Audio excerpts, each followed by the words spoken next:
અત્યારે ભાજપ રેલી કરે કે સભા કરે આવી તો લાગે છે કે આટલા લોકો હોય ન્યા? પૈસા દઈને કર્મચારીઓ પર દબાણ ઊભું કરીને બસું મૂકીને ખાલી બસું મંગાવીને આટલી જનસંખ્યા પ્રધાનમંત્રીના કાર્યક્રમમાં નથી થતી. એટલી સંખ્યા જો આજે અહીંયા મવડીમાં હોય તો હું માનું છું કે આમ આદમી પાર્ટીનો આવનાર દિવસ કેવો છે ને અહીંથી જજમેન્ટ થાય. હવે આપ સ્વાગત કરી શકો છો. હવે આવી ગયા, હવે આવો.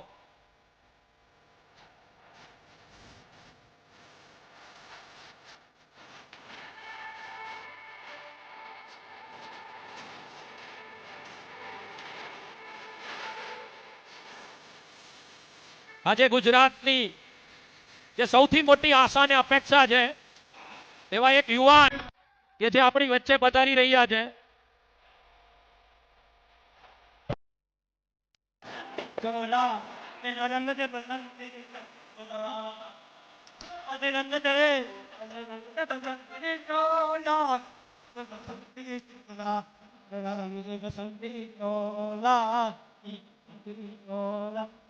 રંગ દે બસંતી ડોલા, રંગ દે બસંતી.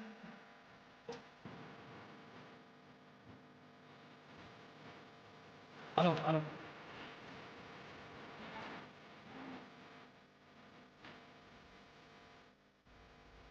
આપણે બે હાથ ઊંચા કરીને તાળીઓથી ગોપાલભાઈ નું સ્વાગત કરશું બધા છેલ્લે સુધી.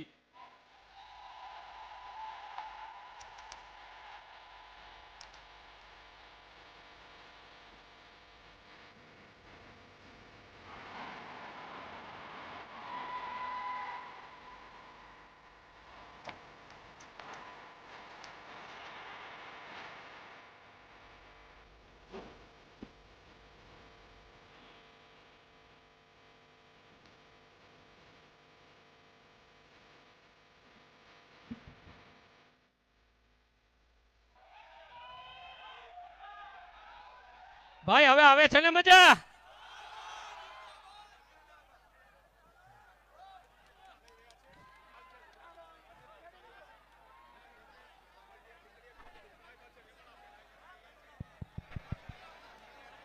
હાલો, પ્લીઝ મહિલા પ્રમુખ રાજલબેન ગઢવીને વિનંતી કે ઝડપથી મંચ ઉપર આવી જશે. પ્લીઝ રાજલબેન ગઢવી અને બીજા કાર્યકર્તા મિત્રોને વિનંતી કે ઝડપથી પોતાનું સ્થાન ગ્રહણ કરી લેશે. આપણે હજી સમય ટૂંકો છે અને ગોપાલભાઈને આપણે સાંભળવાના છે. હજી ઘણા નવા આગેવાન શ્રીઓ. ભાઈ બધા મીડિયાના મિત્રોને પણ વિનંતી છે.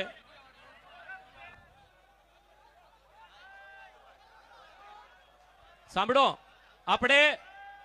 આપણે ગોપાલભાઈને પૂરા મનથી પૂરા દિલથી સાંભળવા છે. પૂરો સમય આપણે એમની વાત સાંભળવા માટે જ આપણે અહીંયા આજે ઉપસ્થિત છે.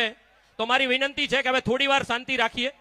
હું જે મારી વાત કરતો હતો એ મારી વાત બધા આગળ જે મિત્રો છે એ નડે છે એ બેસી જાય. અને હમણાં ગોપાલભાઈ બધાને એટલે મારે જે વાત કરવાની છે એ વાત એવી છે કે આપણે જ્યાંથી વાત અધૂરી મૂકી હતી કે અહીંયા એક પણ વ્યક્તિ કે જેને પૈસા દઈને ભાજપ વાળા ભીડ ભેગી કરે છે એવી રીતે કોઈ પણ એક રૂપિયો દીધા વગર આવેલા લોકો છે, જે સ્વયંભૂ આવેલા લોકો છે. અને શું દેખાડે છે આજે ગુજરાતમાં? જો ભાજપના નેતાઓમાં થોડી પણ શરમ હોય ને તો એકવાર અહીંયા આવી અને જોઈ લે કે લોકોને કેટલી પીડાઓ છે, લોકોની કેટલી સમસ્યાઓ છે ને. એટલે આ લોકો આજે અહીં આવીને બેઠા છે, એટલે આજે આ લોકો અહીં આવીને ઉભા છે. આજે 2-3 કલાક તમને લાગે છે કે કોઈ રાજકીય સભા કે રાજકીય નેતાનું ભાષણ સાંભળવા કોઈ 2-3 કલાક સુધી ઉભા રહીએ? પણ આજે આમ આદમી પાર્ટીને ગોપાલભાઈ ઇટાલિયાને સાંભળવા માટે અડધો દિવસ માટે આપણે ઉભું રહેવું પડે તો પણ ઉભા રહીએ છીએ. કેમ કે એ વ્યક્તિમાં આજે આપણને એક આશા દેખાય છે. આપણી પીડાઓ શું છે, એની તકલીફનું નિવારણ એની પાસે છે. હમણાં જેમ રાહુલભાઈએ કીધું કે એક રાજકીય વ્યક્તિ એ આપણી આવનારી પેઢી માટે આઈડલ હોય, એ આપણે આવનારી પેઢીઓ માટે એક દ્રષ્ટાંત રૂપ વ્યક્તિ હોય. એ વ્યક્તિ તમને આજની તારીખે ગુજરાતમાં એક પણ ભાજપનો નેતા એવો દેખાય છે કે જેનું તમે ઉદાહરણ દઈ શકો કે અમારો દીકરો આના જેવો થવો જોઈએ? દઈ શકો ભાઈ? ભાજપના એક પણ નેતા જેવો આપણે આપણો દીકરો બનાવવા માંગીએ છીએ? નહીં. તો તમને શું લાગે કોંગ્રેસમાં ઈ ત્રેવડ છે? વેચાઈ ગયેલી કોંગ્રેસમાં ઈ ત્રેવડ છે કે એના નેતાઓ એવા હોય કે જેનો આપણે દ્રષ્ટાંત દઈ શકીએ? પણ આજે હું છાતી ઠોકીને ને કોલર ઊંચા કરીને કહી શકું કે આજે મારી પાસે અમારી પાર્ટીમાં એક એવા લીડર છે કે આપણે કહી શકીએ કે મારા દીકરાને, મારા સંતાનને મારે ગોપાલભાઈ ઇટાલિયા જેવો બનાવવો છે. કઈ કે નહીં? કઈ કે નહીં ભાઈ? શું કામ કહીએ છીએ? શું કામ કહીએ છીએ?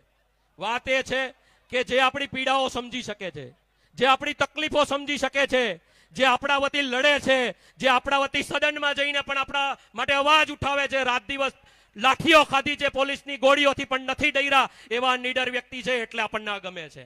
ગમે છે ને ભાઈ? એને સાંભળવા છે તો હું વધારે વાત નહીં કરતા, એક નાનકડી અપીલ કરી દઉં, વિનંતી કરી દઉં કે આપણે આ સત્તામાં પરિવર્તન લઈ આવવું છે ને. ગુજરાતમાં જે ભાજપની સરકાર 30 વર્ષથી તાનાશાહી ચલાવે છે અને આપણે અઘોષિત ગુલામીમાં જીવીએ છીએ, એમાંથી મુક્તિ મેળવવી છે.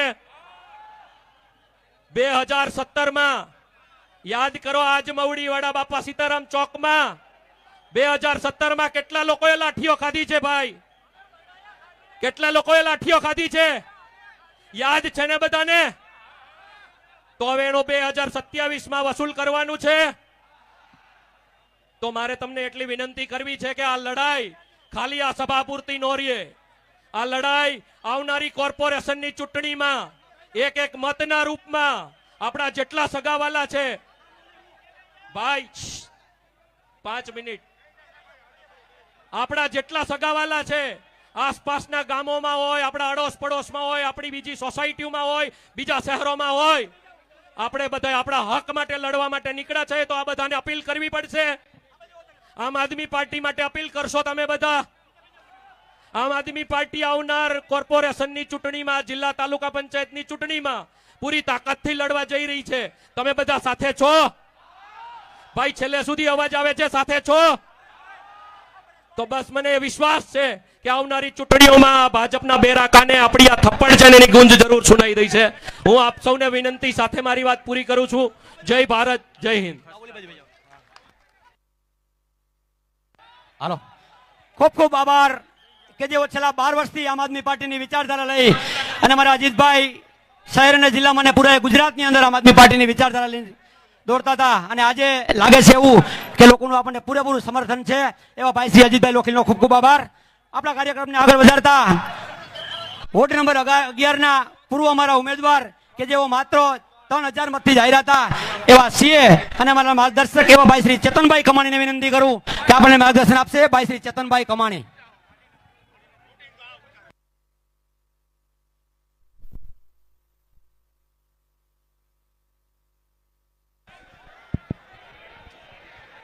ભારત માતાનો જય ઘોષ કરીએ.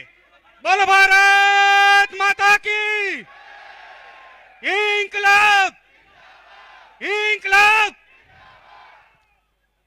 આજની આ ગુજરાત જોડો જનસભામાં આપણા સૌના આદર્શ, લડાયક, નમ્ર, નીડર, કેટલી પરિભાષા આપી શકું એવા આપણા સૌના નેતા શ્રી ગોપાલભાઈ ઇટાલિયા, અમારા શહેરના પ્રમુખ દિનેશભાઈ, અમારા રાહુલભાઈ, અજીતભાઈ, શિવલાલ કાકા, તેજસભાઈ, હરેશભાઈ અને આમાં અમારી પાછળ બેઠેલી આખી ટીમ, મારા ડાબો અને જમણો હાથ જે કહેવાય બંને પિયુષભાઈ, કે જેમના કારણે આ શક્ય બન્યું છે.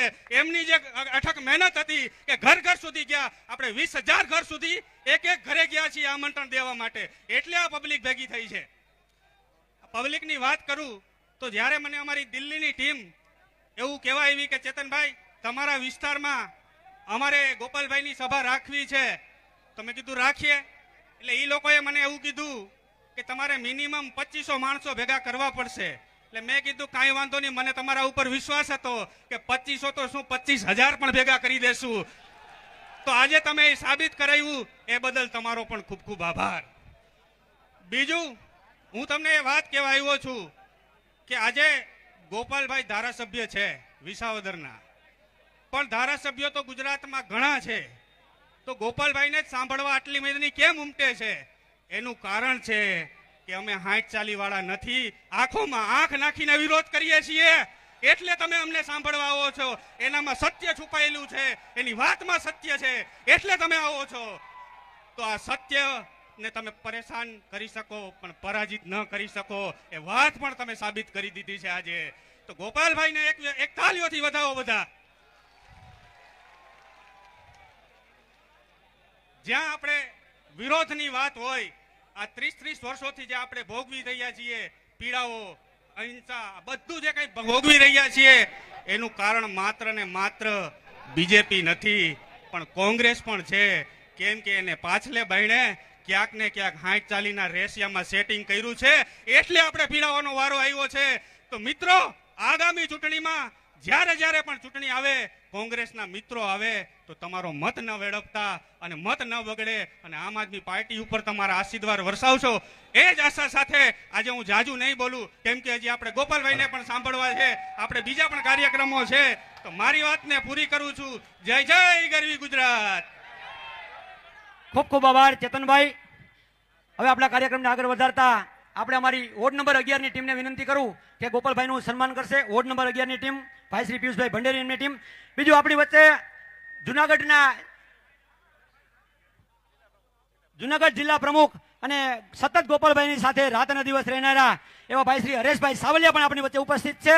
રાજકોટ શહેર અને જિલ્લા આમ આદમી પાર્ટી પરિવાર હરેશભાઈ સાવલિયાનું અમે સહૃદય આપનું હાર્દિક સ્વાગત અને અભિવાદન કરીએ છીએ. ખૂબ ખૂબ આભાર હરેશભાઈ. વોર્ડ નંબર 11 ની ટીમ.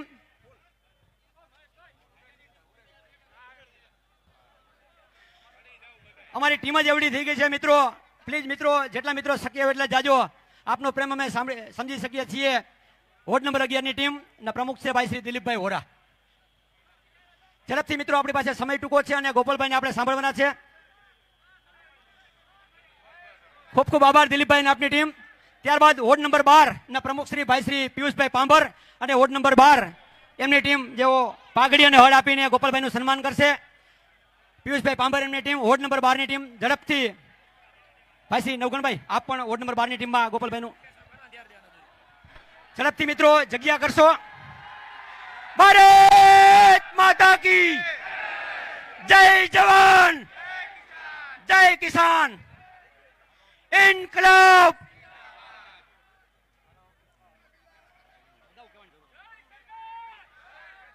ખૂબ ખૂબ આભાર વોર્ડ નંબર 12 અને વોર્ડ નંબર 13 ની ટીમ, એટલે કે દિલીપસિંહ વાઘેલા, ડાયાભાઈ શેઠિયા, મગનભાઈ પરમાર એમની ટીમને વિનંતી કરું કે ઝડપથી સ્ટેજ ઉપર આવશે.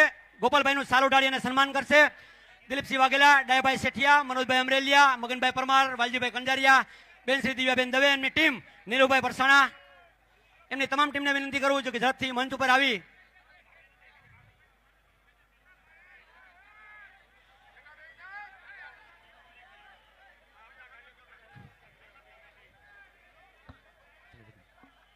ખૂબ ખૂબ આભાર. વોર્ડ નંબર 12, વોર્ડ નંબર 13 ની ટીમને ઝડપથી વિનંતી, બેન શ્રી દિવ્યાબેન અને તમામ ટીમ,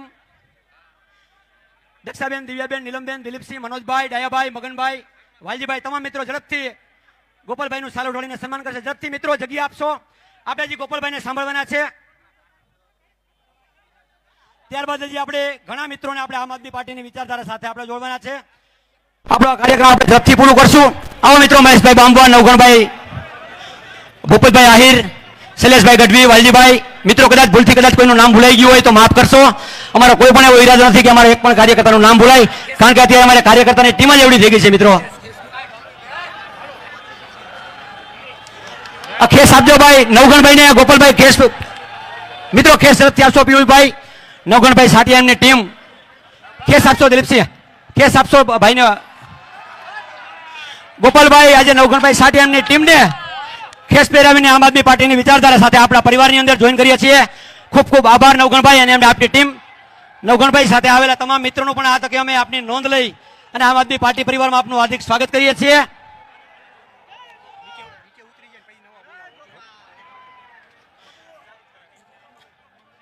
ઝડપથી મિત્રો મીડિયા મિત્રોને સાથને સહકાર આપજો. મિત્રો પ્લીઝ, આપણા કાર્યકર્તાઓને વિનંતી કે મીડિયા મિત્રોને સાથને સહકાર આપશો કે એમના થકી જ આપણે ઉજળ્યા છીએ. મિત્રો ઝડપથી જગ્યા કરશો. ત્યારબાદ નવું જોઈનિંગ જ્યારે કરવા જઈએ ત્યારે ન્યૂ જોઈનિંગ 5 આગેવાનો લઈ લી. પૂર્વ માર્કેટિંગ યાર્ડના ચેરમેન અને ખોડેધામના ટ્રસ્ટી એવા દિનેશભાઈ પરસાણાના દીકરા એવા ભાઈ શ્રી નેમિશભાઈ પરસાણા એમના મિત્ર મંડળ સાથે આપણી વચ્ચે આમ આદમી પાર્ટી સાથે જોડાય છે. પધારો નેમિશભાઈ. ત્યારબાદ દિલીપભાઈ વાગડિયા અને દીપકભાઈ બુસા આ આગેવાન શ્રીઓ. ત્યારબાદ કોંગ્રેસના પૂર્વ મહામંત્રી વલ્લભભાઈ ઠુમર અને રમેશભાઈ પદમાણી એમને પણ વિનંતી કરું કે મેઇન આગેવાનો ઝડપથી મંચ ઉપર આવશે, કારણ કે આપણે ગોપાલભાઈને સાંભળવાના છે. ખૂબ ખૂબ આભાર પરસાણા પરિવાર. નેમિશભાઈ એમના પોતાના 200 મિત્રો સાથે આમ આદમી પાર્ટીની વિચારધારા સાથે જોડાય છે.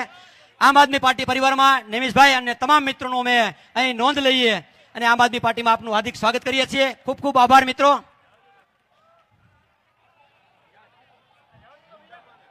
સાથે સાથે નવગણભાઈ મિત્ર પણ આવી ગયા છે.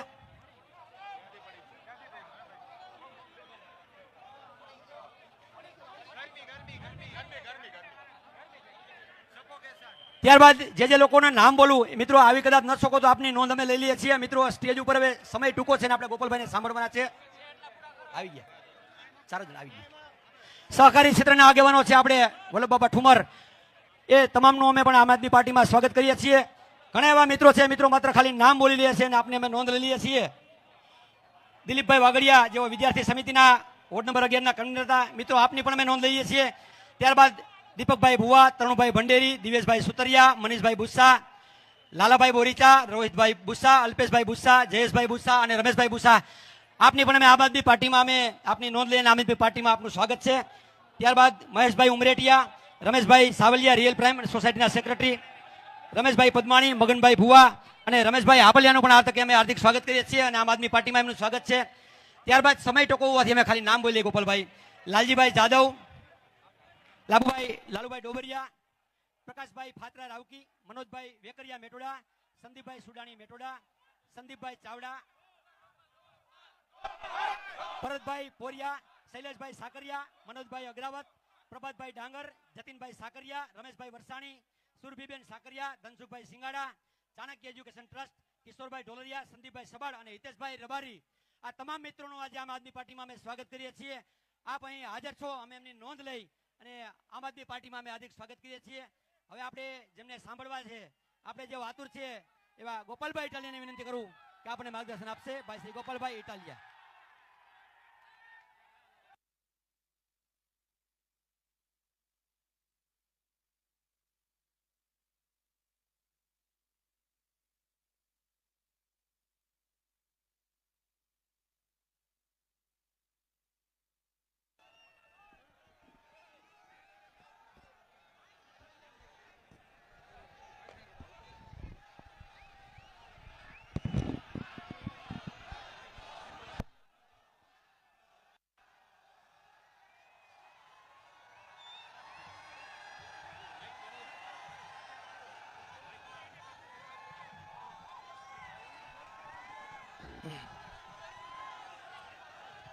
આપણે બધાએ એક વખત જોરદાર જયઘોષ બોલાવીએ અને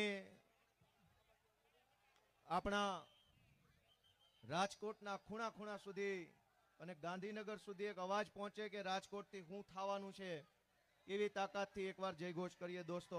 ભારત માતા કી, ભારત માતા કી જય જવાન, જય જવાન. રાજકોટના અલગ અલગ અનેક વિસ્તારોમાંથી ખૂબ ઉર્જા અને ઉત્સાહ સાથે પધારેલા આપ સૌ આગેવાનો, વડીલો, યુવા દોસ્તો, માતાઓ, બહેનો, બધાયને મારા બે હાથ જોડીને પ્રણામ, સૌને મારા નમસ્કાર, સૌને મારા રામ રામ. દોસ્તો, તમારો ઉત્સાહ, તમારી ઉર્જા, તમારો જોશ એવું બતાવે છે કે નવા જૂનીના એંધાણ મુકાઈ ગયા છે રાજકોટમાંથી. કંઈક નવું પરિવર્તન રાજકોટથી થવાનું છે અને એનો જ આખો આગાજ છે દોસ્તો, એનો જ આગાજ છે આખો. દોસ્તો, તમે બધાય આટલા ઉત્સાહ સાથે અહીંયા ઉપસ્થિત છો, પણ આ સભા જ્યારે થવાની હતી એની પહેલા અમારા આમ આદમી પાર્ટીના સૌ આગેવાનો, કાર્યકર્તાઓ, મીડિયાના મિત્રો, આગેવાનો, બીજા ઘણા બધા હું સંપર્કમાં હતો. બધાએ મને એમ કીધું કે આ સભામાં ખૂબ લોકો આવવાના છે, ખૂબ લોકો આવવાના છે, જબરજસ્ત લોકો આવવાના છે. મેં બધાને એમ પૂછ્યું કે કેમ એટલા બધા લોકો આવવાના છે. દરેક વ્યક્તિએ મને એમ કીધું કે ગળે આવી ગયા છે, હવે જો સભામાં નહીં આવે ને તો આવ્યા જેવા નથી રહેવાના. એટલો અન્યાય, એટલો અત્યાચાર, એટલો જુલમ, એટલો ભ્રષ્ટાચાર, ક્યાં જઈને કેવું, કોને કેવું, કોણ સાંભળશે? કોઈ જનતાની પીડા સાંભળવા વાળું નથી દોસ્તો. અને એવા સમયે જનતાની પીડા સાંભળવા વાળો કોઈ માણસ ગુજરાતમાં નથી વધ્યો એવા સમયે વિસાવદર વિધાનસભાના અમારા ખેડૂતોએ, અમારા આગેવાનોએ ગુજરાતની જનતાને એક નવી આશા અને દિશા આપવાનું કામ કર્યું છે દોસ્તો. અને જ્યારથી વિસાવદર વિધાનસભાની ચૂંટણીનું પરિણામ આવ્યું, આખા ગુજરાતમાં લોકો ખૂબ ખુશ થયા, જબરજસ્ત મજા લીધી દોસ્તો. 30 વર્ષ થઈ ગયા ભાજપની સરકારને, આટલું ખુશ માણા કોઈ દી નથી જોયું દોસ્તો. આ પહેલી વાર માણા આટલું ખુશ છે, પહેલી વાર લોકો ખુશ થયા. પણ મારી વાતની શરૂઆત એક પીડા સાથે કહેવી છે. મેં ગઈકાલે સુરેન્દ્રનગરમાં આ વાત કીધી. મને એક વાત મનમાં બહુ ખટકે છે, દુખે છે, પીડા થાય છે, આઘાત લાગે છે. ઈ વાત એમ છે કે અનેક લોકોએ અમને એમ કીધું, મીડિયાના આગેવાનો, રાજકીય આગેવાનો, બીજા ત્રીજા ઘણા લોકોએ અમારું એવું ધ્યાન દોર્યું, સતત ધ્યાન દોરે છે, એમ કે છે કે તમારી સભામાં ભલે માણસો આવે પણ શહેરોમાં તમને કોઈ મત નહીં દે, શહેરમાં તો ભાજપ જ આવશે. હજુ દોસ્તો, જ્યારે કોઈક માણસ અમદાવાદના એસજી હાઈવે પર મીડિયાના સ્ટુડિયોમાં બેસીને અમને એમ વાત કહે ને કે શહેરમાં તમને મત નહીં દે, ત્યારે મને અંદરથી એવો વિચાર આવે છે કે આ શહેરમાં રહેતા માણસો છે કોણ? ક્યાંથી આવે? આ માણસો ક્યાંથી આવ્યા શહેરમાં? મને એમ થાય કે રાજકોટના આગેવાનો, મીડિયાના મિત્રો, રાજનીતિના જાણકારો, પોલિટિકલ પંડિતો એમ કે શહેરમાં તમને મત નહીં દે, ત્યારે મારા મનને હું પ્રશ્ન પૂછું છું કે આ શહેરનું માણા આવ્યું ક્યાંથી? જે લોકોને એના ગામની અંદર ખેતી કરવા માટે પાણી ન મળ્યું, એ અહીંયા શહેરમાં આવ્યા. જે લોકોને એના બાપ દાદાના ગામમાં સામાજિક સલામતી ન મળી, લાચારી સાથે બાપ દાદાનું ગામ છોડીને શહેરમાં આવ્યા. જે લોકોને ગામની અંદર હારી સ્કૂલ ન મળી, એ મજબૂરી સાથે બિસ્તરા પોટલા લઈને શહેરમાં હારા જીવનની તલાશમાં અહીંયા આવ્યા. જે લોકોને ગામડામાં હારો ડોક્ટર ન મળ્યો, એ લોકો મજબૂરી સાથે શહેરમાં આવ્યા. જે લોકોને ગામમાં એક તૂટેલી બસ ન મળી, એ લોકો અહીંયા આશા સાથે શહેરમાં રહેવા આવ્યા. ગામમાં ભાજપના રાજમાં ડોક્ટર નહીં, શાળા નહીં, બસ નહીં, પાણી નહીં, સલામતી નહીં, તમામ બાજુથી થાકેલો માણસ એક ઉમ્મીદ લઈને શહેરમાં આવ્યો. એ થાકેલો માણસ અમને મત નહીં દે એમ કે, ત્યારે મને એમ થાય કે તો અમે ખોટી દિશામાં છીએ કે કોણ ખોટી દિશામાં છે, હજુ વિચારવું પડશે. આજ આ મવડીમાં કે રાજકોટમાં કે અમદાવાદમાં કે સુરતમાં રહેનારા લોકો છે કોણ? ક્યાંથી આવ્યા? બાપ દાદાનું ગામ, બાપ દાદાની ડેલી, એને આપણા વારસા વાળું મકાન મૂકીને અહીંયા કોઈને આવવું ન ગમ્યું હોય, કોઈને અહીંયા આવવું ન ગમ્યું હોય. શું કામ આવવું પડ્યું? અને અહીંયા આવ્યા પછી જે લેવા આવ્યા હતા, અહીંયા જે મેળવવા આવ્યા હતા એ મળ્યું. ગામડામાં શાળા નહોતી, શહેરમાં આવ્યા. શહેરમાં સરકારી શાળા નથી, પ્રાઇવેટ શાળા વાહ ફાડી નાખે એવી ફી લઈ જાય છે. ગામડામાં ડોક્ટર નહોતા, દવાખાના નહોતા, એટલે શહેરમાં આવ્યા. ક્યાં દવાખાના?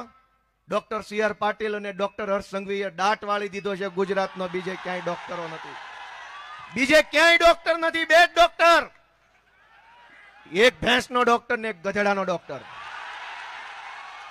દોસ્તો, કોઈ એમ કે આ શહેરના માણા મત નહીં આપે, ત્યારે મારી અંદરનો ગામડાનો આદમી, ગામડાની વાત, ગામડાનું મારું વ્યક્તિત્વ છે ને, એ મને બહુ કોસે છે, અંદરથી દુઃખ અપાવે છે. મને એમ થાય કે મારો ભાઈ મને મત નહીં આપે, મારા માવતર મને મત નહીં આપે, મારી માયું મને મત નહીં આપે. હું કામ મને મત નહીં આપે? તમે ગામડાના, હું ગામડાનો. તમે ગામડામાંથી હારું ગોતવા અહીંયા આવ્યા, અમે ન્યાન્યા રહ્યા છીએ. વાત તો આપણા બેયની એક જ છે, તો અમને મત નહીં દે? અમને એ વાત એટલી બધી ખટકે છે. હું આજ મારી બળતરા, મારી પીડા તમારી સામે મૂકું છું કે ગામડું છોડીને લાચારીમાં આવીને રાજકોટમાં પરાણે રહેતો માણા અમને મત નહીં દે? અને તો કોને મત દે? જે ભાજપે તમને ગામડું છોડવા મજબૂર કર્યા એને. દોસ્તો, 10,000, 15,000, 20,000 ની નોકરી કરવા માટે કેવડી વેઠ ઉતારવી પડે, કેટલી મજૂરી, કેટલી લાચારી, એની તો વાત તમે મારા કરતા વધારે જાણો છો. હું મેળવી લીધું અહીંયા આવીને. દોસ્તો, હું તમને એક વિનંતી કરવા આવ્યો છું કે તમારા દીકરાને આશીર્વાદ આપો, તમારા ભાઈને આશીર્વાદ આપો, આ તમારા છોકરાને જરાક આશીર્વાદ આપો, તો અમે ગાંધીનગરમાં જઈને ઘણું સારું કામ લોકો માટે, જનતા માટે કરી શકીએ એમ છીએ. દોસ્તો, સરકાર પાસે આપણે શું માંગ્યું? આજ અમે લોકો આંદોલન કરીએ, ધરણા કરીએ, રેલી કરીએ, લોકોનો અવાજ ઉઠાવીએ, તો સરકાર પોલીસ મોકલે. અનેક જગ્યાએ પોલીસની ગાડીઓ, બંબા, દંડા, બંદૂકો, ટીયર ગેસ. દોસ્તો, હું તમને એમ કહેવા માંગુ છું કે આપણે સરકાર પાસે શું માગી લીધું કે એને આપણી સામે બંદૂકના નાળચા ભરાવ્યા? આપણે એની પાસેથી શું માગ્યું? કશું જ નથી માગ્યું. આપણે એની પાસે એટલું માગ્યું કે ભાઈ સાહેબ, અમારા છોકરાને 2 ચોપડી ભણાવી દો ને તો એનું જીવન સુધરી જાય. અમે તો મજૂરીઓ કરી કંઈક એનું સારું થાય, બાપા ભણાવો. આપણે એમ કીધું કે આપણા છોકરાને ભણાવી દો.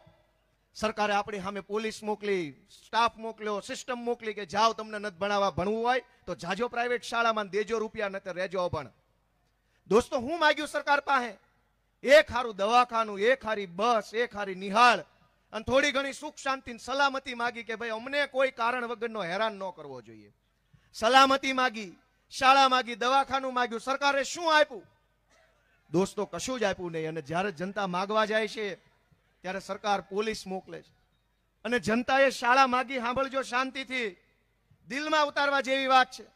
જનતાએ શાળા માગી, સરકારે શાળા ન આપી. જનતાએ કીધું કે મેલ લપ પડતી ભાઈ, અમે અમારી પ્રાઇવેટ શાળા ખોલી લેવું.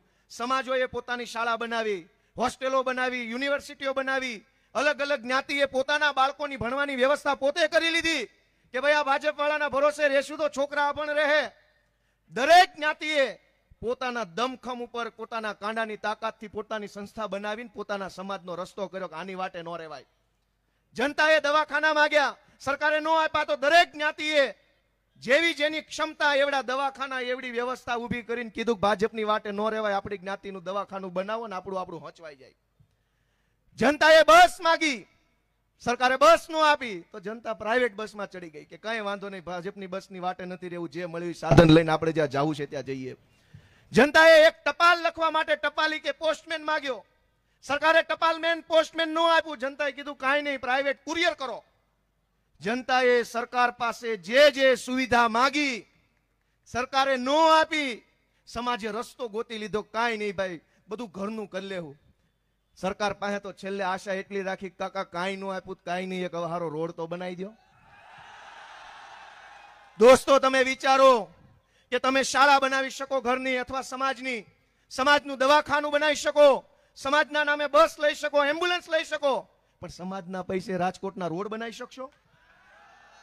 શક્ય છે કે નહીં? કયો છે? એક કામ આની પાસે માગ્યું, કાકા તે 100 કામ નથી કર્યા, કાંઈ નહીં, એક હારો રોડ બનાવાલ, વાત પતે. એક કામ હોપ્યું, એ કામમાં કાંઈ ભલી વાર નથી. દોસ્તો, એવી સરકાર ગાંધીનગરથી લઈને રાજકોટના બજારમાં બેઠી છે. એક કામ એનાથી ન થયું. તમે બધું તમારી રીતે મેનેજ કર્યું. મકાન તમે બનાવ્યા, દુકાન તમે બનાવી, સોસાયટીઓ તમે બનાવી, જીઆઈડીસી તમે બનાવી, શાળા તમે બનાવી. સરકાર પાસે 2 જ વાતની આશા હવે જનતાને છે. ત્રીજું કામ એની પાસે જોતું જ નથી.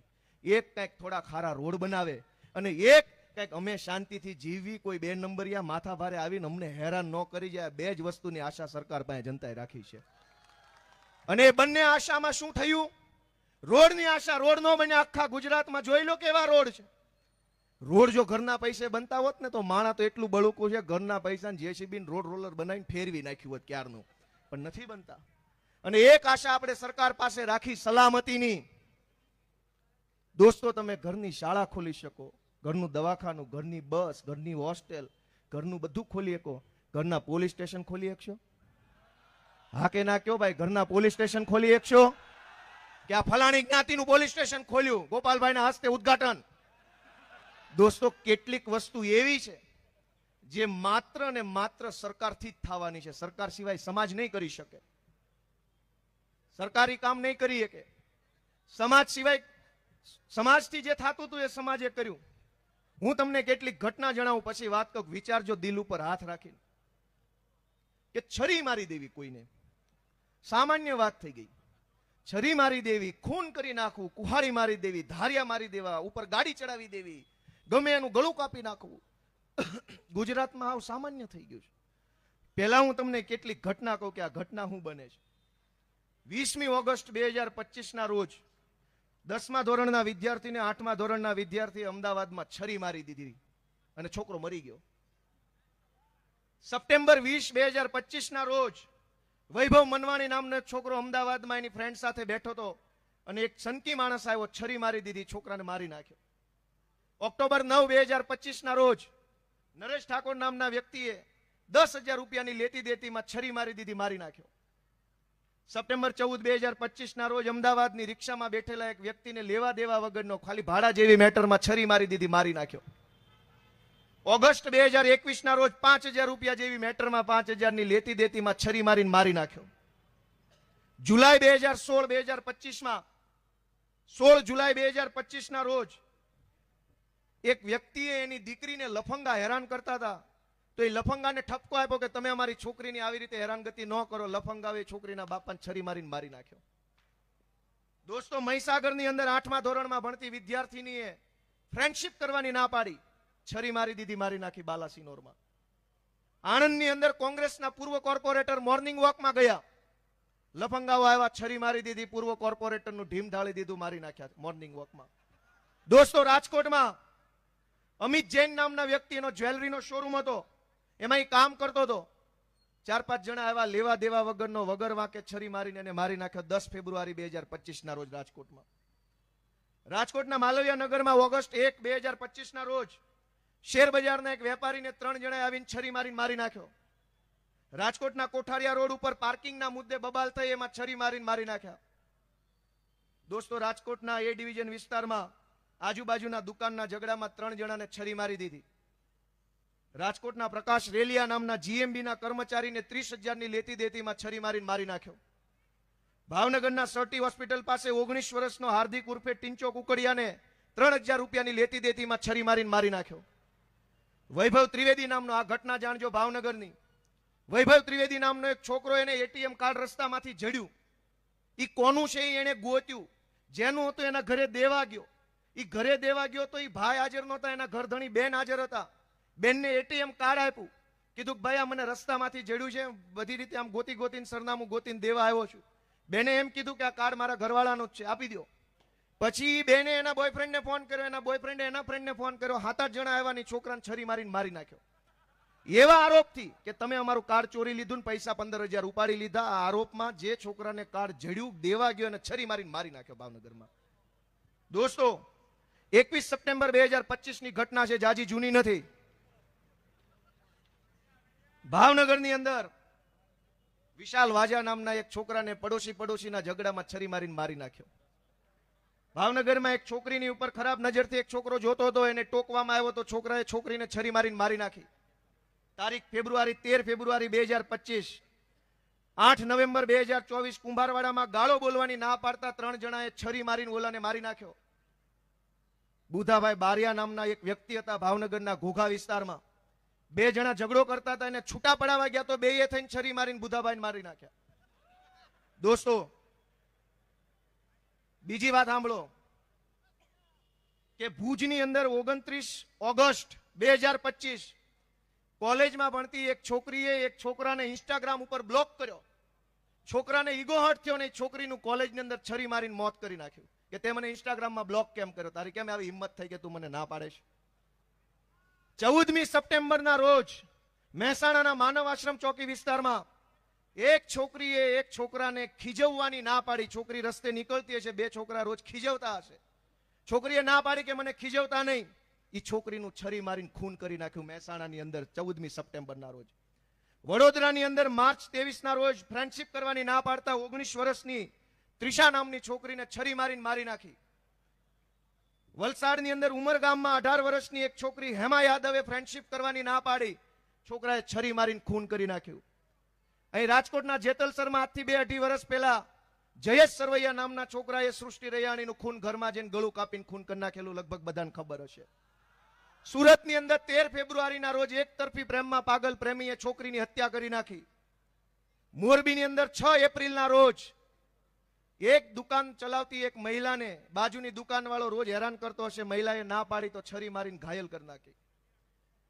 જૂનાગઢની અંદર ભવનાથમાં ફેબ્રુઆરી 12 ના રોજ પ્રેમ સંબંધના નામે એક તરફી પ્રેમના નામે ઉર્મિલા નામની છોકરીની છરી મારીને હત્યા કરી નાખી.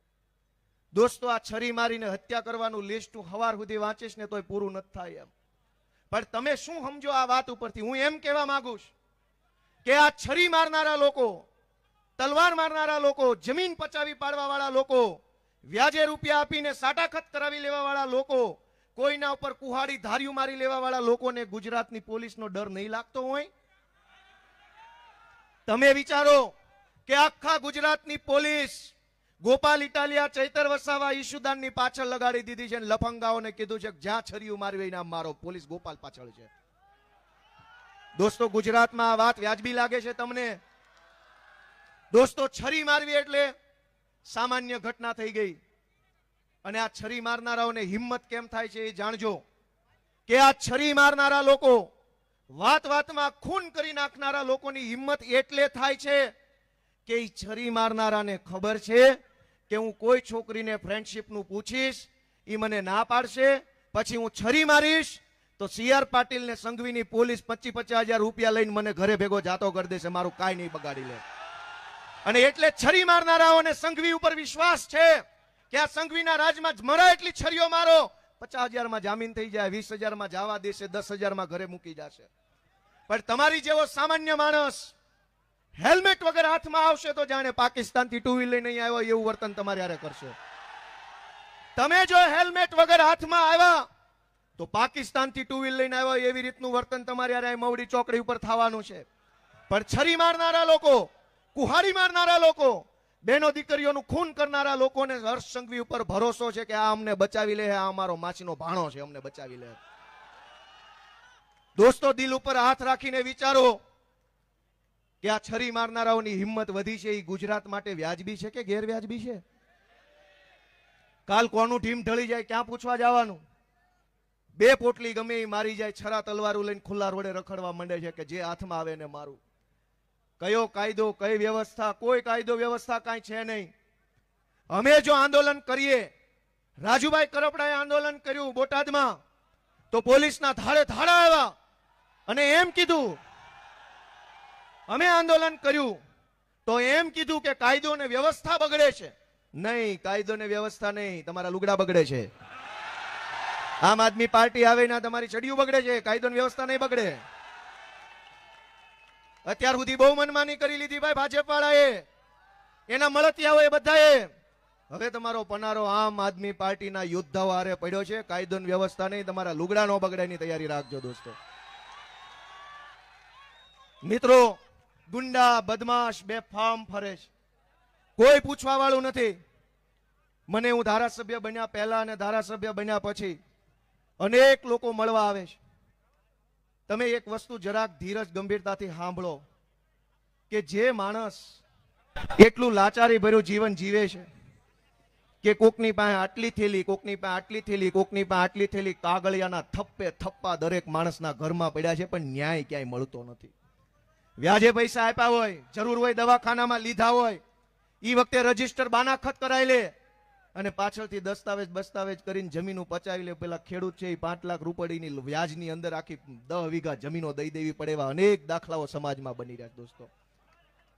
અને ક્યાંય કોઈ મામલતદાર, કોઈ PSI, કોઈ કલેક્ટર સાંભળવા તૈયાર નથી ગરીબ ખેડૂતની વાત કે ભાઈ 2 લાખ રૂપિયામાં અમારી 10 વીઘા જમીન લખાવી લીધી. કોણ સાંભળે? કોઈ સાંભળવા તૈયાર નથી દોસ્તો. એક લાચાર માણસની લાચારીને અવડી મોટી સરકાર સમજવા તૈયાર નથી ને ત્યારે અમારે રાજકારણમાં આવવું પડ્યું છે ને આંદોલન કરવું પડ્યું છે દોસ્તો. એવડી મેં લાચારી જોઈ કે ઘરમાં દવાખાના આવે, તમે સરકારી માણસની તમે બિન સંવેદનશીલતા જુઓ.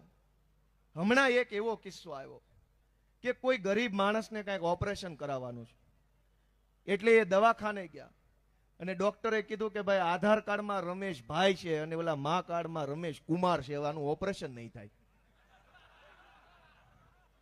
દોસ્તો, કેટલી ખરાબ વાત છે, કેટલી ક્રૂર વાત છે. આ તો ઠીક છે ભાઈ, બધું જાહેરમાં કહેવાય ને, નકર હાથમાં આવી જાય ને 2 બોચા મૂકું તો બધા કાર્ડ રિપેર થઈ જાય એક હારે. સરકારી ખુરશી પર બેસી જાય એટલે એના મનમાં હું એવું ભૂત ભરાઈ જાય છે કે તમને રસ્તો કાઢવા બેહાડ્યા છે. રસ્તો કરો તમે. રમેશ કુમાર હોય કે રમેશભાઈ હોય, ઓપરેશન કરાય એમ છે કે નથી એ મુદ્દો છે કે રમેશભાઈ નામ છે. રમેશ કુમાર હોય તો ઓપરેશન નહીં થાય, રમેશભાઈ હશે થઈ જાય.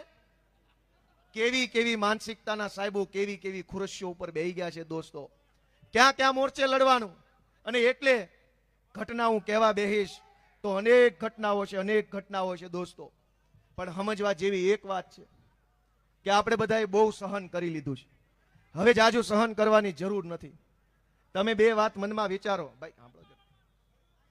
તમે એક વસ્તુ બધા મનથી વિચારે કે તમે પોતે 10-10, 12-12 વર્ષની આગોતરી વેતરણમાં જીવતા હશો કે મારા ઘરે 2 દીકરા કે 1 દીકરો 1 દીકરી છે, એ મોટા થશે, એને ભણાવવાનું, એને રહેવાનું. અમારે અત્યારે 2 BHK નો ફ્લેટ છે, ભવિષ્યમાં કેવડી જરૂર પડશે, છોકરા પરણાવીશું તો શું થશે, નોકરીએ ક્યાં મૂકશું, ભણવા ક્યાં મૂકશું, હોસ્ટેલે ક્યાં મૂકશું, હગું કરવાનું થાય તો ક્યાં હગું કરશું. દરેક માણસ કેટલું બધું આગળનું વિચારીને જીવે છે. મારી વાત સાચી છે કે ખોટી છે? અત્યારે દિવાળી નથી આવી તો એ આવતી દિવાળી સુધીનો વિચાર ઘણા લોકો કરીને જીવતા હશે કે મારે મકાન લેવું છે. 2027માં તો પૈસા કેવી રીતે બચાવવું, એ બચેલા પૈસા બેંકમાં મૂકવું કે FD કરાવવું કે કોકને ઉછીના આપવું કે શું કરવું.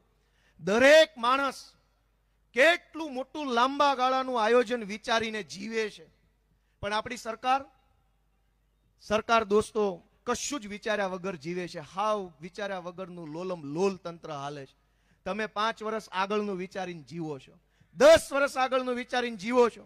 પણ આ રાજકોટ મ્યુનિસિપલ કોર્પોરેશનની ખુરશી પર બેઠેલો એક સાહેબ જે છે ને, એ તો એટલું જ વિચારે છે કે આ ખુરશી પર હું કેટલા વર્ષ કેટલા મહિના મને અહીં રાખશે ને મારી બદલી ક્યાં થશે ને એ ત્યાં સુધી હું કેટલા ભેગા કરી લઉં, એટલું જ એની પાસે આયોજન છે. તમારી પાસે 10 વર્ષનું આયોજન છે કે મકાન ક્યારે આવશે, દીકરા ક્યારે આવશે. એની પાસે એટલું જ આયોજન છે કે આજે મને ફલાણા ઝોનનો ઇન્ચાર્જ બનાવ્યો છે તો અહીંથી કેટલું ઉલેચી લઉં અને બદલી થાય તેથી મને ક્યાં મૂકે, એની ભલામણ કરવા માટે કયા નેતાના પગ ચાટવા પડશે. દોસ્તો, દરેક અધિકારી ગુજરાતની સરકારમાં પ્રમોશન ક્યાં થશે, બદલી ક્યાં થશે, મને અહીંથી કેટલા ખાવા મળશે, 1.5 વર્ષનું વિઝન લઈને જીવે છે બધા. લગભગ સરકારી માણા 2-5 હારા હોય તો એને ભગવાન 100 વર્ષ ના કરે, પણ બાકીમાં કઈ લેવા જેવું છે નહીં. દરેક સરકારી માણસ માત્ર એની બદલી ક્યાં થશે ને અહીંયાથી માલ કેટલો મળશે એની આગળ એની પાસે કોઈ વિચાર વધ્યો નથી. નેતાની શું હાલત છે? અધિકારી પાસે 1.5 વર્ષનું આયોજન છે. નેતા પાસે મને હવે ટિકિટ મળશે કે નહીં, મળશે કે નહીં, મળશે કે નહીં, એની પાસે એનાથી આગળ આયોજન જ નથી. સરકાર પાસે શું આયોજન? તો કે આવતી સરકારમાં આવતી ચૂંટણી 27ની જીતવી હોય તો કેટલા લોકોને મૂર્ખ બનાવવા પડે, એના માટે કેવા મેસેજ નાખવા પડે, એની પાસે એ આયોજન છે. તમારા છોકરા ક્યાં ભણશે એનું કોઈની પાસે આયોજન નથી. મવડીમાં કેટલા નવા બાળકો જન્મા, એના માટે કેટલી વ્યવસ્થાની જરૂર પડશે, કેટલા રોડની જરૂર પડશે, કેટલા બગીચાની, કેટલા દવાખાનાની, કેટલી યુનિવર્સિટીમાં મેડિકલની સીટ કેટલી જોશે, MBA BBA ની, કોમર્સની, સાયન્સની કેટલી સીટો જોશે. સરકાર પાસે કોઈ આયોજન નહીં. નહીતર સરકારને ખબર છે જેટલા છોકરા જન્મે એનું જન્મનું રજીસ્ટ્રેશન તો કોર્પોરેશનમાં જ થાય છે ને. 2022ના વર્ષમાં દાખલા તરીકે રાજકોટમાં 35,000 છોકરા જન્મ્યા હોય તો સરકારને ખબર છે કે આ 35,000 જણા હાટું કંઈક વ્યવસ્થા કરવી પડશે. પણ સરકારને ખબર છે કે 35,000 જન્મે કે 3 લાખ ને 35,000 જન્મે કરશે એનો બાપો અને દઈશે છે મત અમને પાછો તોય. દોસ્તો, એની પાસે કોઈ વ્યવસ્થા નથી આપણા માટે. તમે અહીંયા ગામડું મૂકીને કંઈક સારું હશે, સારું થશે એવી આશા અહીંયા આવ્યા. અને અહીંયા એમણે આ ટીપી લાવ્યા મવડીમાં. આખા ગુજરાતમાં અત્યારે ટીપીના નામે બહુ મોટો હોબાળો હાલે. ખ્યાલ છે બધાને? 40% જમીન કાપી લે છે ખેડૂતની, એમ કહીને કે આ જમીન ટીપીમાં કપાત થાય, પછી અહીંયા શાળા બનશે, દવાખાના બનશે, ગાર્ડન બનશે, ફાયર સ્ટેશન બનશે, લાઇબ્રેરી બનશે, સ્વિમિંગ પુલ બનશે. આવું બધું આંબા આંબલી બતાવી ગરીબોની 40% જમીન, ખેડૂતોની 40% જમીન આ ભાજપના લોકો ટીપીના નામે કાપી લેશે. મને વિસાવદર વિધાનસભાનો ધારાસભ્ય બનાવ્યા પછી મુખ્યમંત્રી સાહેબને ફેસ ટુ ફેસ મેં પૂછ્યું કે સાહેબ, હું વકીલ છું, કાયદાની ચોપડી આખી 10 વખત વાંચીને તમારી સામે ઊભો છું, લ્યો આ ચોપડી, કયા પાના પર, કઈ લાઈનમાં, કઈ કલમમાં, કયા શબ્દમાં લખ્યું છે કે 40% જમીન તમારે કાપી લેવી? બતાવો, જાઓ, હું જોઉં છું કે ક્યાં લખ્યું છે. દોસ્તો, ટાઉન પ્લાનિંગ એક્ટ નામનો કાયદો બન્યો છે 1976માં. એક પણ જગ્યાએ 1 ફૂટ જમીન કાપવાનું પણ ચોપડીમાં લખ્યું નથી ક્યાંય. છતાંય 40% જમીન ગુજરાતના તમામ શહેરોમાં ખેડૂતોની કાપી લે છે.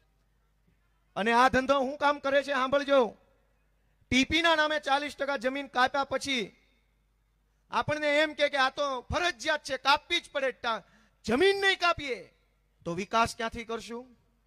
સ્કૂલ ક્યાં બનશે, દવાખાના ક્યાં બનશે? પણ હું ડોક્યુમેન્ટ લઈને આવ્યો છું. આપણને ભાજપના ઠોઠ નેતા જેવું પોહાય નહીં, પાકું કામ જોઈએ, ભણેલ ગણેલ માણા ટાઈપનું. આ છાપું છે, કેમેરો ઝૂમ થતો હોય તો કરજો, એટલે ઓલી એલઈડી સ્ક્રીન ઉપર દેખાય. આમાં એમ લખ્યું છે કે ટીપીમાં મળતા પ્લોટની હરરાજી કરી આર્થિક પ્રશ્ન ઉકેલવાનો શોર્ટકટ. પહેલા એમ સમજો, આ રાજકોટની વાત છે, પહેલા એમ સમજો કે રાજકોટની કોર્પોરેશનમાં આર્થિક પ્રશ્નો આવ્યા હું કામ? બધાય વેરો ભરે છે, તમામ પ્રકારના વેરા ભર્યા પછી પણ આર્થિક શોર્ટ ક્યાંથી આવ્યો? આર્થિક તકલીફ કેમ પડી? બધાય ભાજપિયાઓ મળીને છે ને જનતાના વેરાના પૈસા પોતાના ખિસ્સામાં નાખે છે, અને એટલે મહાનગરપાલિકા ખાડામાં ઉતરી જાય છે.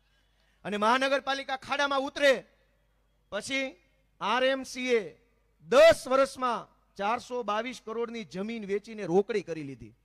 ઝૂમ કરીને બતાવો, સ્ક્રીન ઉપર બતાય. 10 વર્ષમાં 422 કરોડની રોકડી કરી. આ જમીન કોની હતી? ખેડૂતની જમીન હતી.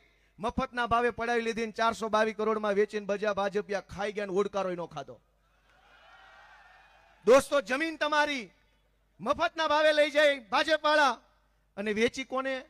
ભાજપના નેતાઓને. હું બીજું પાનું ખોલું છું કે આ ગુડા લખ્યું, ગુડા. ગુડા એટલે ગાંધીનગર અર્બન ડેવલપમેન્ટ ઓથોરિટી. જેમ અહીંયા રૂડા છે, ગુડાએ સરગાસણ અને કુડાસણના 1.70 અબજના 2 પ્લોટ હરરાજીથી વેચવા મૂક્યા. આ જમીન 40% લેખે મફતના ભાવે કાપી લીધી ભાજપના મળતિયાઓએ. એની કિંમત છે 1.70 અબજ રૂપિયા. ઈ ખેડૂતની જમીન મફતમાં લઈને 1.70 અબજમાં વેચીને બધાએ ભાગ પાડી લીધો, ને કોઈ ઓડકારે ખાધો ને કોના પેટમાં કેટલો માલ ગયો. 40% ટીપીના નામે જે ખેલ હાલે છે, હું તમને આગળ બતાવું. આ રાજકોટનું છે.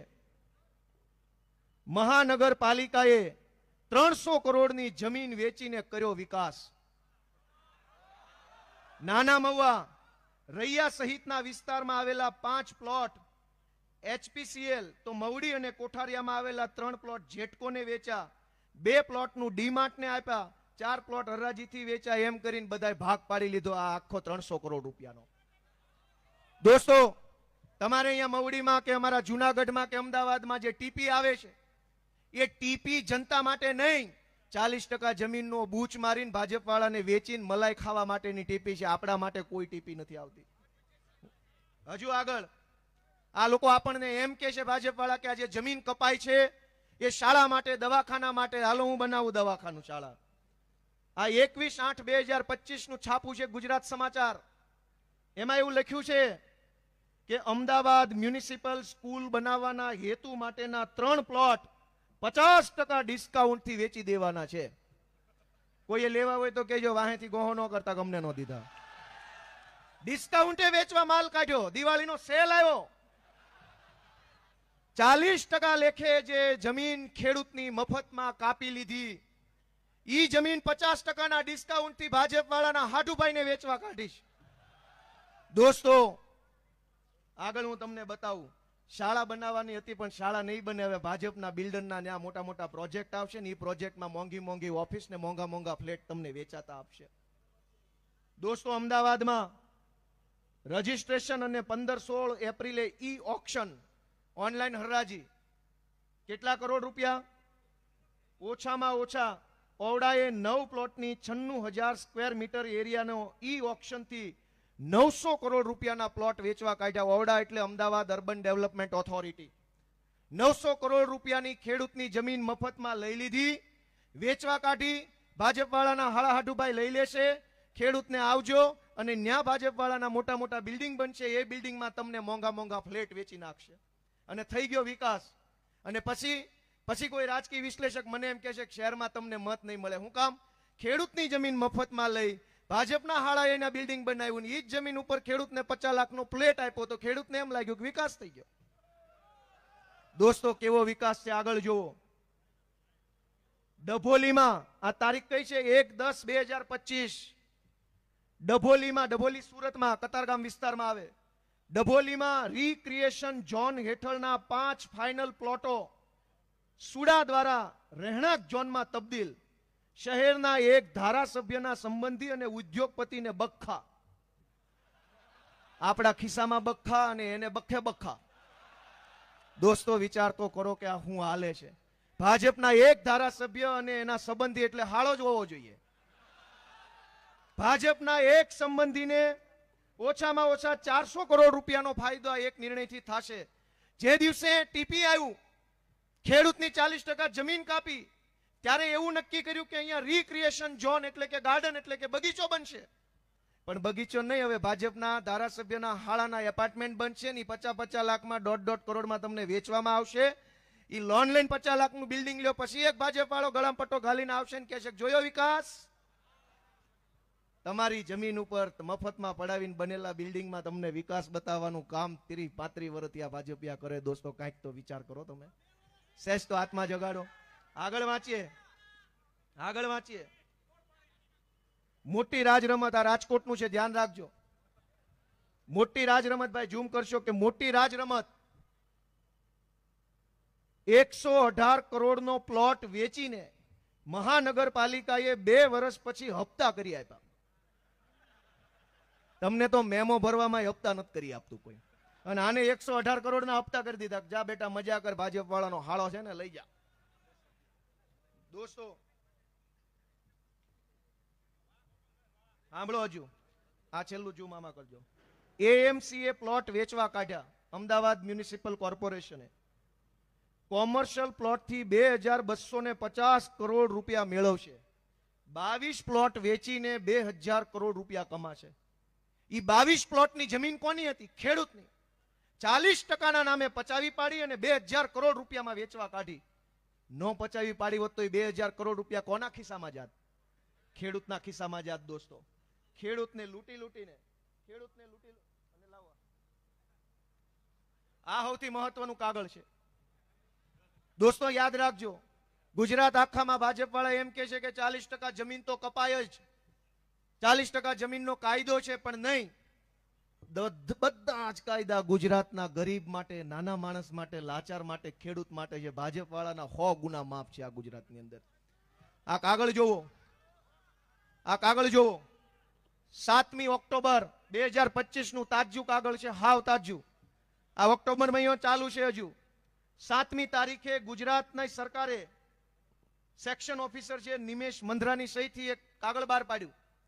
આ કાગળ છે કે સાણંદની આજુબાજુમાં એક ટીપી બહાર પાડવામાં આવી અને એ ટીપીનો નંબર આપ્યો કંઈક 457 નંબરની ટીપીમાં સરકારે એવું લખ્યું કે કોઈ અરજદાર, એક ભાઈએ અરજી આપી સરકારને, અરજદાર દિલીપ ઠાકરે અરજી આપી અને અરજદાર કેદાર તાંબેએ અરજી આપી. બંનેએ અરજી આપીને ગુજરાત સરકારને વિનંતી કરી કે માનની સાહેબશ્રી અમારી જમીન ન કાપો એવી અમે વિનંતી કરીએ છીએ. સરકારે આ લેખિતમાં 7/10/2025 ના રોજ હુકમ કર્યો કે અરજદારે અરજી કરી છે, એમણે વિનંતી કરી છે, બહુ નાના માણસ છે, ગરીબ માણસ છે, એટલે એમની કુલ 4,71,000 ચોરસ મીટર જમીન જે છે એમાંથી 40% કપાત કરવાના બદલે માત્ર 10% કપાત કરવી, 30%ની ખેરાત. આ ભાજપના 2 માણસોની 10% જમીન કપાત થશે. ભૈયા ઝૂમ કરીને બતાવો અહીંયા. ભાજપના માણસોની જમીન 10% કપાય અને ગરીબ ખેડૂતની 40% જમીન કાપી અને વિકાસના નામે છેતરવા માટે નીકળ્યા. દોસ્તો હું તમારી આંખ ઉગાડવા માટે, તમારો આત્મા જગાડવા માટે આવ્યો છું. ગોપાલ ઇટાલિયાનું કાંઈ નુકસાન નથી, આમ આદમી પાર્ટીનું નુકસાન નથી. દોસ્તો તમે વિચારો, તમારું બધું જ ભાજપે પડાવી લીધું. શાળા પડાવી લીધી, દવાખાના પડાવી લીધા, જમીન પડાવી લીધી. ખિસ્સામાં 2-5 રૂપિયા હતા તો ચોકડી વાળાએ ચોકડી ઉપર એ પડાવી લીધા. હવે શું વધ્યું છે? જરાક વિચાર કરો દોસ્તો, જરાક વિચાર કરો. હું તમારો આત્મા જગાડવાની કોશિશ કરું છું. અમારું કોઈ નુકસાન નથી ગયું. આજ તમે જુઓ, બોટાદની અંદર હળદળ ગામમાં ખેડૂત મહાપંચાયતનું આયોજન આમ આદમી પાર્ટી દ્વારા કર્યું હતું. કડદો કરે છે. દોસ્તો એક વાત વિચારો કે આ ગુજરાતમાં આમ જનતાએ 12 માસ આંદોલન જ કરવા પડે છે. સાંભળજો, હું તમને કહું, શાળામાં ફી વધારો થાય તો 100 વાલીઓએ આવવાનું, શાળાનો ફી વધારો પાછો ખેંચો, આંદોલન પાછો ખેંચો. દોસ્તો ગામમાં બસ ન આવતી હોય તો આંદોલન, કે બસ લાવો, આંદોલન. સોસાયટીમાં પીવાનું પાણી ન આવે તો માટલા ફોડવાનું આંદોલન. દવાખાનામાં ડોક્ટર ન હોય તો ડોક્ટર મૂકોનું આંદોલન. પોલીસ FIR ન લખે તો FIR લખો આંદોલન. આપણને એમ થાય કે અહીં આંદોલન કરવા જ જઈનમાં છીએ, બીજું કઈ આપણી પાસે કામ જ નથી, રોજ જાગી નવા નવા આંદોલનમાં જોડાવાનું. જરાક તો વિચાર કરો કે કેટલા કેટલા આંદોલન કરવા પડે. રાજુભાઈ કરપડા અમારા આગેવાને ખેડૂતો માટે આંદોલન કર્યું, કિસાન મહાપંચાયત કરી. આજે બોટાદની અંદર શું ઘટના બની? જે ઘટના મવડી ચોકમાં પાટીદાર આંદોલન વખતે બની હતી ને એવી ઘટના ત્યાં બની. પોલીસ વાળા 4 બુટલેગરો લઈને આવ્યા. એ બુટલેગરોએ પેલા પથરા ઉછાળવાનું ચાલુ કર્યું. ગામ જોવે કે આ કયા ગામના છે. ત્યાં તો પોલીસ કે પથ્થર મારો થયો અમારા ઉપર, મારો બધાને. તમે 10-15 બુટલેગર લઈને આવ્યા, તમે પથ્થર મારાની તૈયારી કરીને આવ્યા, તમે આખા ગામને આરોપી બનાવવાની કોશિશ કરીને આવ્યા. આ ટોળાની અંદર 5 બુટલેગરો ભળીને પથરા ફેંકે, એમાં આપણે શું કરીએ? આજ બોટાદની અંદર આ ઘટના બની. પોલીસ વાળા 10-15 બુટલેગર લઈને આવ્યા, ઈ બુટલેગરોએ પથ્થરમારો કર્યો. પછી પોલીસ ગામ આખું ચારે બાજુથી ઘેરી લીધું અને ગામના ખેડૂતોને બેફામ માર માર્યો. રાજુભાઈને પકડ્યા, રાજુભાઈ બોરખતરિયાને પકડ્યા, અમારા અનેક આગેવાનોને પકડ્યા. પોલીસના માણસોએ પોલીસની ગાડી ઊંધી નગાવીને હળગાવી દીધી. પછી એના માણસો પાછા કેમેરો લઈને જોવો અમારી ગાડી હળગાવી દીધી. દોસ્તો, બુટલેગરોએ પોલીસના ડોકા કાપી નાખ્યા ત્યારે તો કોઈ બોલ્યું નહીં. ગુજરાતના અનેક બુટલેગરોએ પોલીસ ઉપર કાર ચડાવી દીધી. તે દિવસે તો કોઈ એફઆઈઆર થતી નથી. પણ એક નિર્દોષ માણસ આંદોલન કરવા નીકળે, પોતાનો હક માંગવા નીકળે એટલે ભાજપ વાળા તરત પોલીસ મોકલે છે. મેં નક્કી કર્યું છે કે જે લોકો ભાજપની દલાલી કરે છે, જેને જેને ભાજપની સરકારમાં પ્રમોશન જોતા છે, જેને ભાજપની સરકારમાં મોટા મોટા મેડલ જોતા છે, એને મેડલ ગોપાલભાઈ ઇટાલી આપશે. લોઢાના મેડલ આપવાના છે જેને દલાલી કર્યા. દોસ્તો, કેટલાક અધિકારી હારા છે પણ બાકીના બધાને અત્યારે પ્રમોશન જોતા છે, પૈસા જોતા છે, સારી જગ્યાએ પોસ્ટિંગ જોતા છે. એમાં એને સરકારની દલાલી ચાલુ કરીશ. પણ જેટલી દલાલી કરવી એટલી કરી લ્યો. 27માં સરકાર બદલાય એટલે લાઈનમાં ઉભા રાખીને ગળામાં મેડલ લોઢાના પહેરાવાના છે બધાને. આવું મોટું સ્ટેજ બનાવશું ને લાઈનમાં જ આવવા દેવાના. કોઈ ધક્કામુક્કી નહીં થવા દઈએ. અમે કમ્પ્લેટ વારો લેવાનો છે. દોસ્તો, જનતાને રીબાવે છે એને છોડી નથી દેવાના. તમારું શું માનવું છે બધાનું? જેણે જનતાને દબાવવાનું કામ કર્યું, જનતાનું શોષણ કરવાનું કામ કર્યું, જેણે ભ્રષ્ટાચાર કર્યો, જેણે પૈસા લૂંટ્યા છે, એ બધાને મેડલ આપવો જોઈએ. એકનો આપવો જોઈએ. કયો છે બધા મને? દોસ્તો, તમારા બધા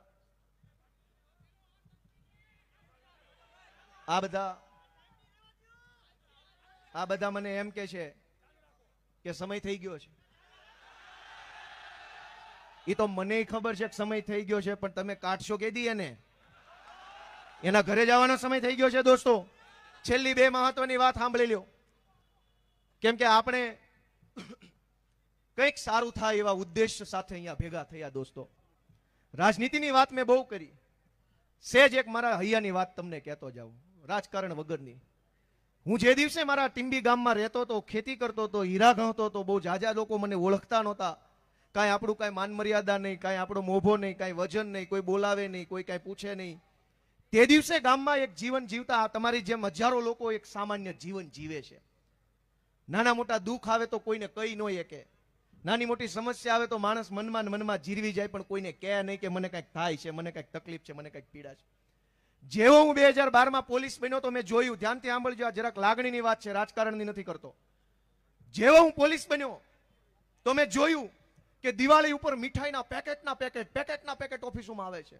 બુટલેગરો આપી જાય, દારૂ વેચવા વાળા, ડ્રગ્સ વેચવા વાળા, હપ્તા આપવા વાળા, બધા પોલીસ સ્ટેશને મીઠાઈઓ આપી જાય, કપડાના તાકા આપી જાય, કાજુ બદામને કિસમિસ આપી જાય, ડ્રાયફ્રૂટના બોક્સ આપી જાય. સાહેબને ગિફ્ટ. શું કામ? આખું વરસ દારૂ વેચવા દે ને તો આ 2 કિલો બદામ ખાઈ લે. મેં એમ જોયું કે હું ખાલી કોન્સ્ટેબલ બન્યો તો મીઠાઈના બોક્સ ને બોક્સ ગિફ્ટમાં આવવા માંડ્યા.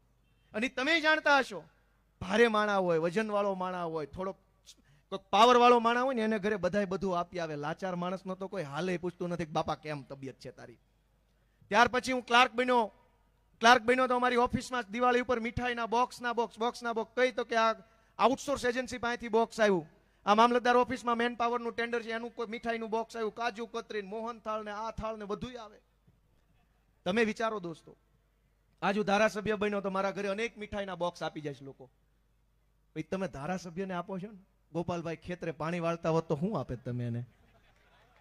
કોઈ કાંઈ આપે જ નહીં. તો હું તમને એક વિનંતી કરતો જાઉં છું, હું એ વાતને અહેસાસ કરું છું કે હું વાડીએ પાણી વાળતો હતો, હું ધારાસભ્ય છું. એ 2 પરિસ્થિતિમાં નાના માણસની વેદના શું છે ને અમારે ચોપડા વાંચી ન સમજવાનું, અમને પોતાને ખબર છે કે આટલી બળતરા હોય. નાના માણસની પીડાના પુસ્તક અમારે ન વાંચવા પડે. અમે તો એ પીડા જીવીને જોઈને જીરવીને આ સ્ટેજ ઉપર પોગેલા માણસ છીએ.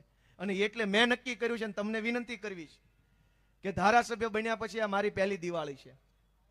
મેં નક્કી કર્યું છે કે મને જે પગાર મળે એ પગાર અને એની અંદર બીજા લાખ રૂપિયા નાખીને જે કાંઈ 1.5-2 લાખ રૂપિયા થાય એ 1.5-2 લાખ રૂપિયાથી હું મારા મત વિસ્તારના ગરીબોને છે ને દિવાળીમાં એના જીવનમાં ખુશી આવે ને એવું કામ કરવું છે.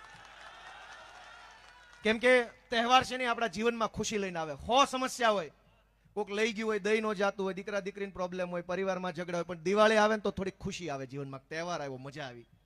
પણ બધાના જીવનમાં ખુશી નથી આવતી. કેટલાક માણસો હજુ એક અંધકારમાં જીવે છે. એના જીવનમાં અંધારું દૂર કરવાની જવાબદારી કોની? આ સરકારના ભરોસે રહેવાય એમ નથી. આને તો આપણને રાખ બનાવ્યા, ગરીબ બનાવ્યા, બધી જ બાજુથી લૂંટી લીધા. મારી ગણતરી એમ છે, રાંકનું રતન શબ્દ સાંભળ્યો છે બધાએ? એનો અર્થ શું થાય? રાંક એટલે ગરીબ, રતન એટલે હીરો, મૂલ્યવાન વસ્તુ. ગરીબ માણસના ઘરની મૂડી છે ને એના છોકરા હોય, એની પાસે બીજી મૂડી જ ન હોય. એમ કહો કે રમેશભાઈ તમારી મૂડી શું? તો કે આ અમારો આ સુરેશ અમારી મૂડી. રાંકનું રતન એટલે ગરીબ પાસે કાંઈ ન હોય ને ત્યારે એની પાસે એના છોકરા હોય.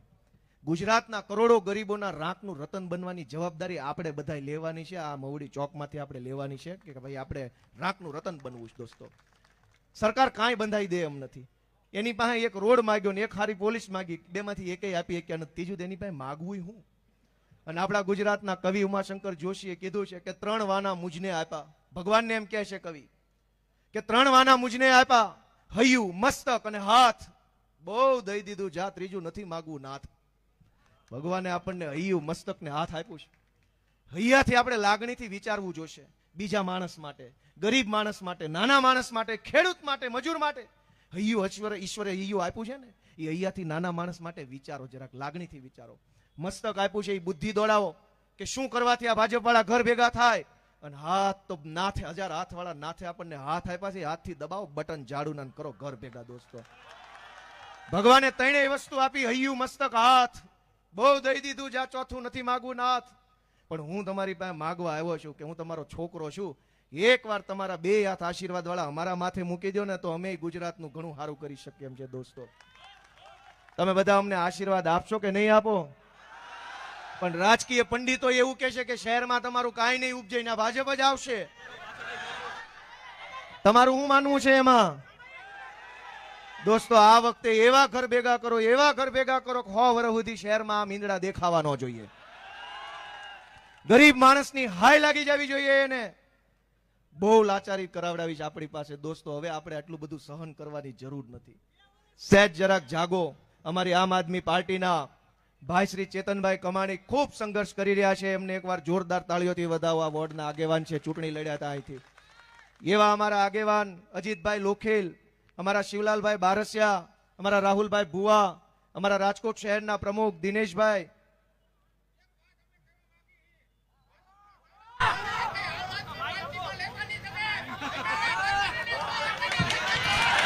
એ ભાઈ એમ કે છે એ ભાજપના ધારાસભ્યની વાત કરે છે. મારું હું તમને છેલ્લી વાત કહી દઉં. એમણે ભાજપના ધારાસભ્યની વાત કીધી. ભાઈ, એ તમને એમ લાગે છે ને ધારાસભ્ય છે, એ ન્યા પટાવાળા છે. મેં નજરે જોયા છે. નથી કાંઈ ધારાસભ્ય બારાસભ્ય કાંઈ. આયા એ નવા સભા, કોટી, બંડી બધું આયા. ન્યા એની પાસે કચરા પોતા કરાવે છે. અમે નજરે જોઈ છે. દોસ્તો, રોવે છે, રોવે પણ કઈ નથી એકતા કોઈને. અને મારી વાત ખોટી હોય તો વિધાનસભાના કેમેરા છે ને એમાં લાઈવ રેકોર્ડિંગ થાય છે. સીસીટીવી રિલેજ કરી દો, આખા ગુજરાતમાં જનતા જોઈ લે. કાયદેસરના કચરા પોતા કરાવે છે આની પાસે. હું દાવા સાથે મેં 50 વખત અલગ અલગ જનસભાઓમાં કીધું કે ભાજપના ધારાસભ્યો છે એ વિસ્તારમાં ધારાસભ્ય, વિધાનસભામાં પટાવાળા લેવલના માણસોને તમે ધારાસભ્ય બનાવીને બેઠા છો. આમાં પીડા કેમ ઓછી થાય? દોસ્તો, કઈક ભણેલા ગણેલા બાજુ તમારું દૂરબીન ફેરવો, તમારો કેમેરો આ ભણેલા માણા બાજુ કરો અને તમારો કેમેરો ઝૂમ કરો ને તો તમને ગોપાલભાઈ ઇટાલિયા, ઈશુદાન ગઢવી, ચૈતર વસાવા જેવા હજળ બમ યુવાનો તમારા કેમેરામાં દેખાય. દોસ્તો, ખૂબ ખૂબ હૃદયપૂર્વક બધાનો આભાર. ભારત માતા કી જય. જવાન. હાલો, ખૂબ ખૂબ આભાર ગોપાલભાઈ, કે તો આપણે ખૂબ ખૂબ માર્ગદર્શન આપ્યું. વ્યવસ્થામાં જરાક ભાઈઓ જવામાં